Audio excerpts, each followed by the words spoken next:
know what I mean? Like fighting for 15 minutes straight, going all out. Yeah. I don't know how everybody wasn't just completely gassed all the time. Well, you had to train for that for sure. Yeah. And then going to the round system, giving you that 1 minute break in between rounds.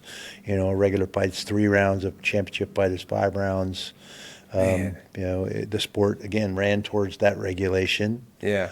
And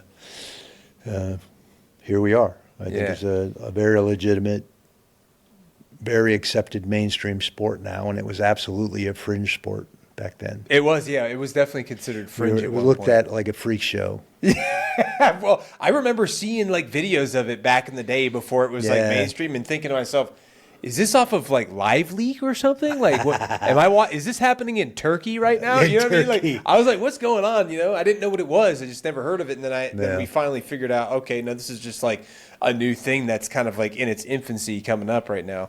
But so you were at Oregon State. You were coaching up there. You had a buddy, one of the athletes, introduced you to a VHS tape. You watched that. Mm-hmm. What happened between then and when you ended up in this the was octagon? August of '96 when I saw the sport for the first time, and then that year, you know, every year there's a college invitational wrestling tournament here in Las Vegas every single year.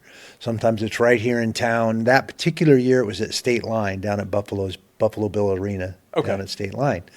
And one of my friends drove over from California. He's a wrestler. He wanted to watch the tournament. There's a lot of top college teams in this tournament. Oregon State was in it that year.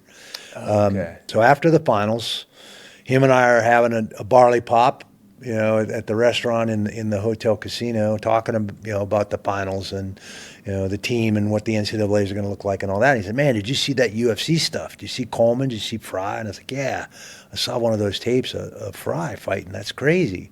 He's like, "You should do that." You should do that. What do you mean I should do that? Yeah, exactly.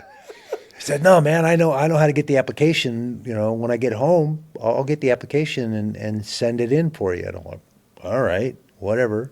Didn't even think about it. Yeah. And he called me a week later. Said, "Yeah, man, I sent that application in. They said they got enough wrestlers. They want more exotic martial artists, but they'll put you on the alternate list." I'm like, "Okay, whatever that means." I literally did not think twice about it. That's so funny. And, you know, obviously now I'm aware of the sport, so the sport starts popping up here or there with other wrestlers I knew. And and then spring of 97 rolls around, and I've got Rico Ciparelli and Lou Ciparelli, 2 wrestlers I know. Rico wrestled at Iowa. And he's like trying to put together a group of real wrestlers, American freestyle and